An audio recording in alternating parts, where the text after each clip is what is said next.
मैं किरण आज से आपको 11वीं कक्षा के विद्यार्थियों को अर्थशास्त्र समझाने की कोशिश करूंगी कि अर्थशास्त्र कुछ तो आर्ट्स वाले विद्यार्थी भी पढ़ते हैं और कुछ कॉमर्स विषय लेकर वो भी अर्थशास्त्र पढ़ते हैं।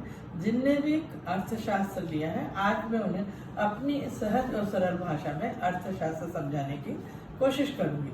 अर्थशास्त्र 11वीं के विद्यार्थियों के लिए अर्थशास्त्र का पहला अध्याय है स्वतंत्रता की पूर्व संध्या में भारत की अर्थव्यवस्था की आर्थिक नीति। तो इसके बारे में जानने के लिए हमें भारत का इतिहास देखना पड़ेगा कि क्या रहा है। हम यदि सन 1947 की बात करें तो उसके पहले 200 साल तक भारत परतंत्र रहा, ब्रिटिश शासन के अधीन रहा। तो हमारा देश उस समय कुछ प्रगति नहीं कर पाया। उसके कारणों को भी जानना पड़ेगा और जो वर्तमान में हमारा आर्थिक विकास हुआ है उसको भी समझना होगा।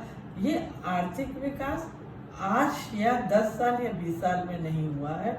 जहां हम आज खड़े हैं उसको कम से कम 70 वर्ष लगे। तो पर इन 70 वर्षों में जो भी आर्थिक विकास हुआ है वो 2 दिन की मेहनत नहीं है, बल्कि ये हमारे परतंत्र रहते हुए भी, ब्रिटिश शासन के अधीन रहते हुए भी हम और हमारे समाज के नेताओं ने तभी आधारशिला रख ली थी कि हम देश की प्रगति कैसे करेंगे। तो इस अध्याय में हम यही पढ़ेंगे कि हमारा देश परतंत्रता में कैसा था और परतंत्रता के बाद हम क्रमबद्ध तरीके से कैसे उन्नति करके आज इस स्थिति तक पहुंच गए। जबकि हम इस स्थिति पर पहुंचे हैं वो भी अभी हमारे पूर्ण विकास का स्तर नहीं है। अभी हमें बहुत उन्नति करनी है। हम काफी देशों से अभी बहुत पीछे हैं। फिर भी हम ये नहीं कहेंगे कि हम पीछे रह गए। हम दिन प्रतिदिन प्रयास करते हुए आज हम इस स्थिति में पहुंच गए। तो हमें ये जानने के लिए कि परतंत्रता या स्वतंत्रता के पूर्व जब हम ब्रिटिश शासन के अधीन थे तब हमारी अर्थव्यवस्था कैसी थी। तो हम पहला ये देखेंगे, पहला पॉइंट लेंगे हम कि भारतीय औपनिवेशिक शासन में भारतीय अर्थव्यवस्था का आर्थिक विकास निम्न स्तर पर था। तो वो क्यों था इसके बारे में जाने।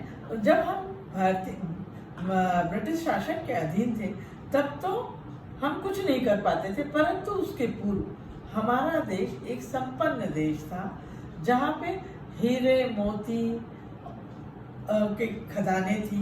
हमारे यहाँ सोना निकलता था, पर हमारे बहुमूल्य रत्न विदेशों में जाते थे। हमारे यहाँ अच्छा कपड़े का उद्योग था।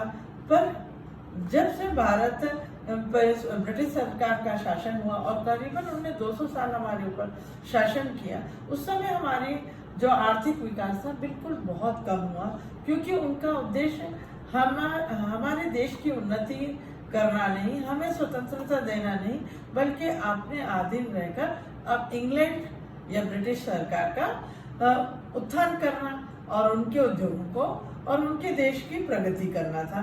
तो हम ये कह सकते हैं कि 200 साल के शासनकाल में हमारे देश की जो आर्थिक नीति थी वो बहुत निम्न स्तर की थी। उस समय हम उन्नति नहीं कर पा रहे थे, क्योंकि जब आदमी गुलाम रहता है या परतंत्र रहता है तो वो अपने हिसाब से कार्य नहीं कर सकता। उसे जो आर्डर या अधिकार मिलते हैं उसके हिसाब से काम करता है, इसलिए हम उन्नति नहीं कर पाए।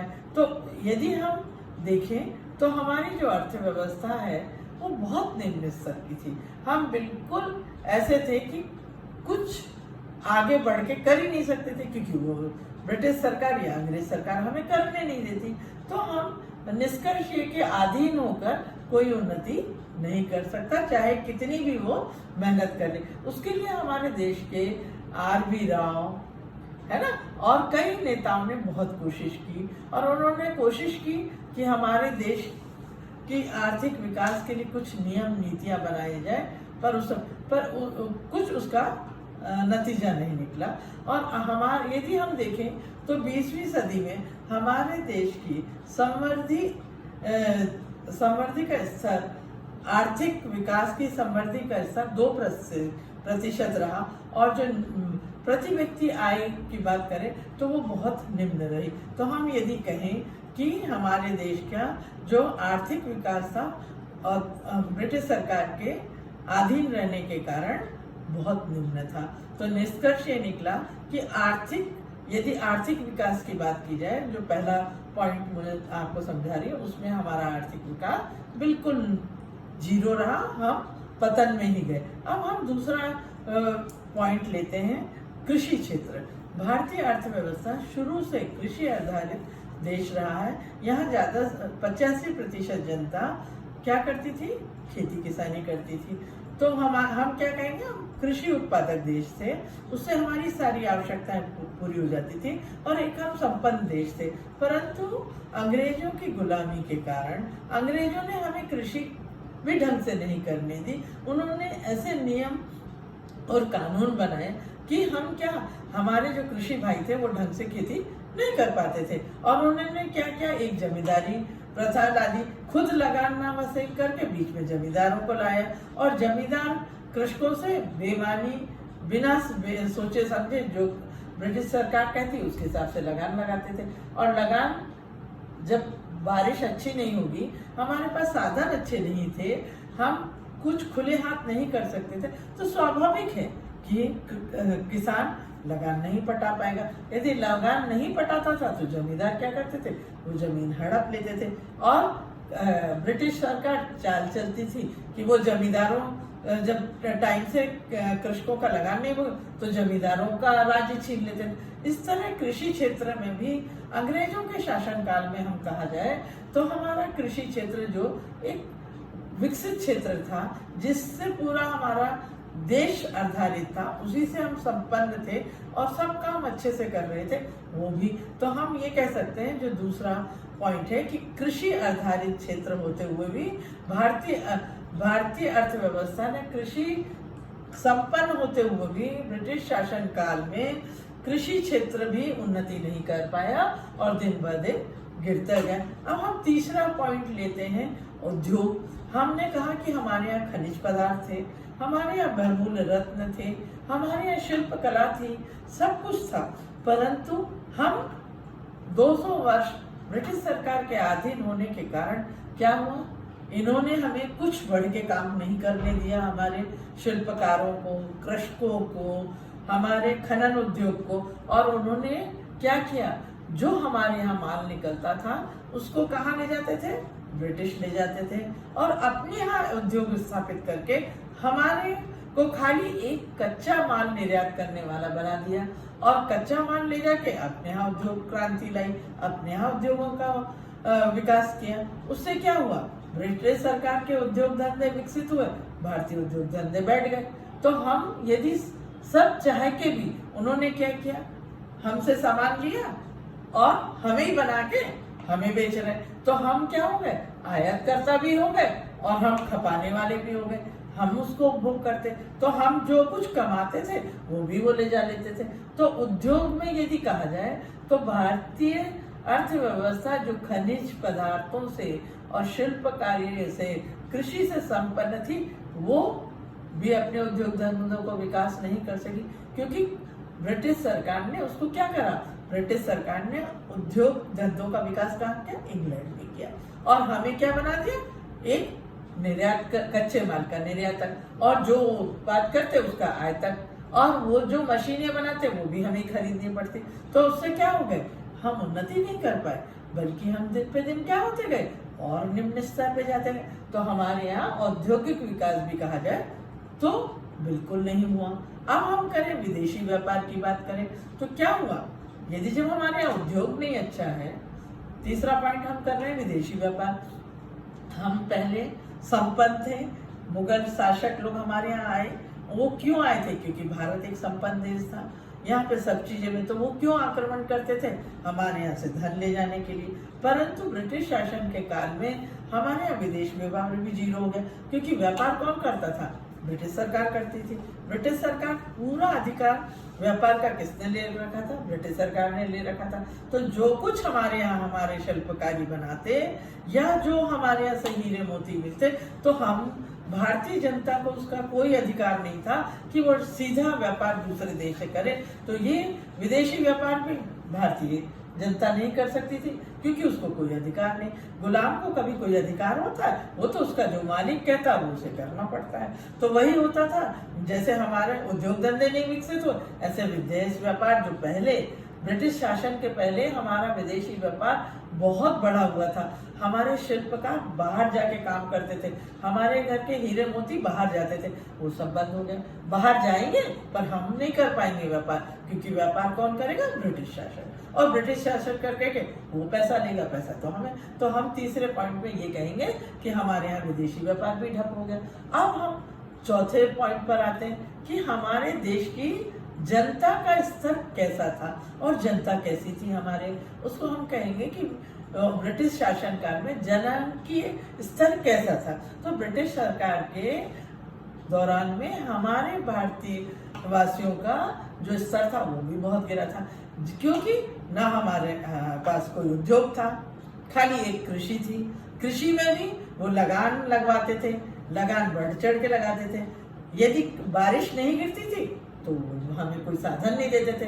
हमारे पास यदि जानवर नहीं है, हमें वो मशीनें नहीं देते थे जिससे हम खेती कर सकें, वो तो अपने देश में करना। तो हमें क्या होता था, हमारे गरीब किसान जो 85% से पूरा देश जिससे खुशहाल था, वो दिन पर दिन 200 साल में डूबते गए, क्योंकि उनको लगान भरना है, चाहे उनके पास खाने को हो, बारिश गिरे, खाद हो ना हो, तो वो क्या करते थे? गरीबी में ग्रस्त होते जाते थे। तो खेती भी हमारे 200 साल में हमारी खेती बिल्कुल गिर गई। जो पहले एक हम संपन्न सोने की चिड़िया जो देश को कहते थे, वो रही ही नहीं, क्योंकि हमारे हाथ बंद गए और हमने जो भी कमाया उनको दे दिया, और साधन तो कुछ नहीं मिले। यदि हम कुछ बोलेंगे तो हमको जेल में डाल देंगे। तो इससे यदि हम तीसरा पॉइंट कहते हैं कि विदेशी व्यापार, चौथा पॉइंट, तो वो भी क्या हुआ, हमारे देश में जो भारतवासियों की दशा थी वो बिल्कुल गिर गई। यहाँ पे यदि देखा जाए तो महिला और पुरुषों की यदि तो शिक्षा का उनको कोई साधन नहीं था। वो ब्रिटिश सरकार स्कूल खोलती थी, इसलिए खोलती थी उन्हें कर्मचारी या नौकर मिले, वो हमारी ओर हमारे भारतवासियों की ओर कोई ध्यान नहीं देती थी। उसका उद्देश्य था गुलाम पैदा करना। तो वो क्या बनाती थी? सैनिक बनाएंगी या ऑफिस में काम करने बनाए। तो पुरुषों की भी पढ़ाई का हमारे यहाँ स्तर निम्न था, महिलाओं का तो बहुत कर निम्न। और हमारे यहाँ जो मृत्यु दर, जो बच्चे पैदा होते थे उनकी मृत्यु दर उस समय बहुत हाई थी ब्रिटिश सरकार, जबकि उसके पहले बहुत कम थी और आज भी कम है। तो हम ये कहेंगे कि ब्रिटिश शासन ने हमारे यहाँ जो भारत में रहने वाले निवासी हैं, उनका जो स्तर यदि आका जाए तो उनका स्तर भी ब्रिटिश शासन के काल में बहुत ही निम्न था। तो इसके कारण हम प्लान तो बनाते थे पर सक्सेस नहीं होता। तो यदि हम चौथा पॉइंट देखें कि भारतवासियों का यह जनांकी स्तर कैसा था, तो वो बहुत निम्न था। अब हम आ जाते हैं पांचवें पॉइंट पर कि हम भारत की अर्थव्यवस्था में उसका आधार कैसा था। तो भारतीय अर्थव्यवस्था में उसके आधार की बात की जाए, आधार संरचना की बात की जाए, तो हम कहेंगे कि आधार संरचना भी अच्छी नहीं थी, क्योंकि आधार का अर्थ होता है जमीन से जुड़ा होना, या जो भी कार्य करें वो शुरू से शुरू हो। तो यदि आधार संरचना देखी जाए तो ब्रिटिश शासन के अधीन आने के पहले अच्छी थी, पर जब जैसे ही ब्रिटिश शासन आया हमारी आधार संरचना भी गिरती गई। उन्होंने, हम कहेंगे, उन्होंने स्कूल खोले, उन्होंने कॉलेज खोले, उन्होंने रोड बनाई, उन्होंने रेल मार्ग बनाया, उन्होंने हवाई यात्रा शुरू करी, उन्होंने जल मार्ग बनाए, पर वो सब भारतीयों के लिए नहीं बनाए। वो किसके लिए बनाए? अपने लिए बनाए, जिससे वो क्या करें, हमारे यहाँ से कच्चा माल आसानी से ब्रिटिश भेज सके और अन्य देशों से व्यापार कर सके जो उनके लिए, और अपने सैनिकों को हमारे यहाँ ला सके, हमारे यहाँ के बनाए सैनिकों को ब्रिटिश ले जा सके।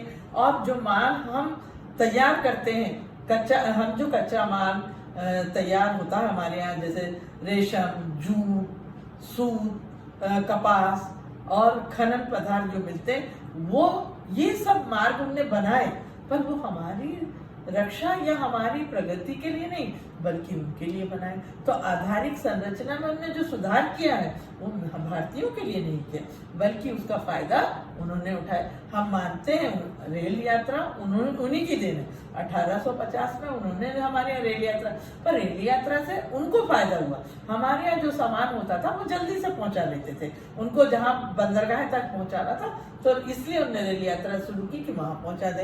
रोड बनाई इसलिए बनाई कि बंदरगाह तक फटाक से पहुंच जाए। उनने इसलिए नहीं बनाई आधारिक संरचना को अच्छा किया, मेरे लिए नहीं किया या आप लोगों के लिए नहीं किया, उनने ब्रिटिश सरकार के लिए किया। तो हमारी आधारिक संरचना भी बिल्कुल निम्न स्तर की थी। इसको हम क्या कह सकते हैं कि ब्रिटिश शासनकाल में जो हमारा आर्थिक विकास का स्तर है हर क्षेत्र में बिल्कुल ही निम्न था।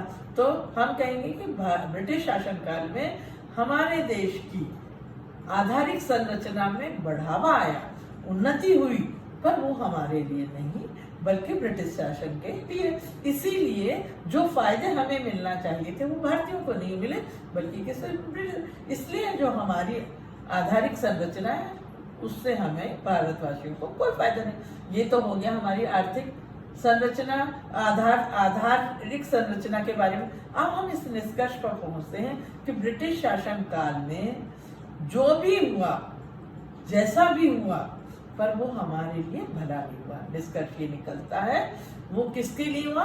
खाली ब्रिटिश सरकार के लिए। तो आखिरी में हम ये कहेंगे कि जो हमारे आर्थिक विकास का स्तर था, जो आज हमें दिख रहा है, इसका प्लान तो हमने बहुत पहले कर लिया था, गुलाम थे तब कर लिया था, परंतु उसको बढ़ने में जो दिख रहा है वो उसको बहुत समय लगा। परंतु यदि उस समय की बात किया जाए कि स्वतंत्रता की पूर्व संध्या, जो आपका अध्याय का नाम है, स्वतंत्रता के पूर्व भारत की आर्थिक विकास कैसा था, तो उसमें हम कहेंगे कि भारत का आर्थिक विकास ब्रिटिश शासनकाल में बिल्कुल निम्न स्तर का। तो निष्कर्ष ये निकला कि ब्रिटिश शासनकाल में भारत का आर्थिक विकास बिल्कुल निम्न स्तर का था। अब हम आपको कल अगला अध्याय पढ़ाएंगे। ये तो एक आर्थिक विकास के बारे में छोटा सा अध्याय था। यदि आपको मेरा पढ़ाना अच्छा लगा हो तो आप मेरे चैनल को सब्सक्राइब कर सकते हैं। कल मैं आपको दूसरे अध्याय के साथ फिर मिलूंगी। ये तो साधारण सा विषय था, उम्मीद है कि आप सबको पसंद आया होगा। मैंने इसको बहुत सरल भाषा में बताया कि यदि आप एक बार सुन लें तो आप 12वीं तक नहीं भूलेंगे।